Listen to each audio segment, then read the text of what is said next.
Hi అండి, welcome to జ్యోతిష్. మన జ్యోతిష్లో organza saris మీకోసం చాలా డై చేయించారండి. దాంట్లో నుంచి ఇదొకటి. ఇది మంచి సీ బ్లూకి పర్పుల్ కలర్ తోటి చిన్న బార్డర్ డై చేయించాను. దీని స్పెషాలిటీ ఏంటంటే ఫిల్లింగ్లో 2 కలర్స్ వాడాం. అవుట్లైన్ బ్లాక్ ఇచ్చాము, green and yellow 2 colours merge చేస్తూ డ్యూయల్ కలర్స్ తోటి చక్కగా ఫిల్లింగ్ ఇచ్చాం. దీంట్లో వాడిన బుటీస్ కూడా అలాగే అండి. ఒక బుటీ ఏమో అవుట్లైన్ బ్లాక్ ఇచ్చి వైలెట్తో చేయించాను.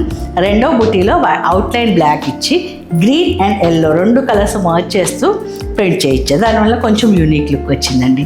దీనికి పళ్ళులో కూడా 2 కలర్స్ ఇచ్చాము. మనం శారీలో వాడిన డిజైన్స్ తోటే ఎలిగెంట్గా కనిపించేటట్టు పళ్ళుని ప్రింట్ చేయించానండి. దీనికి crepe blouse 1 meter contrast violet colour ఇచ్చాను. ఓన్లీ సింపుల్గా బార్డర్ ఇచ్చాను. మీరు ఆ సీ గ్రీన్ని ఫోల్డ్ చేసి కుట్టించేసుకోండి, పైపింగ్ వేయించుకోండి, శారీకి మంచి లుక్ వస్తుంది. ఇలాంటి యూనిక్ కలెక్షన్ మీకోసం చాలా వెయిట్ చేస్తుందండి. వీళ్ళు చూసుకుని వచ్చేయండి మన జ్యోతిష్కి. లేదా స్క్రీన్ మీద కనిపిస్తున్న నెంబర్కి మెసేజ్ చేయండి. అన్ని కలెక్షన్ మొత్తం నేను మీకు పిక్చర్ షేర్ చేస్తాను. థ్యాంక్ యూ అండి. Thank you so much for watching.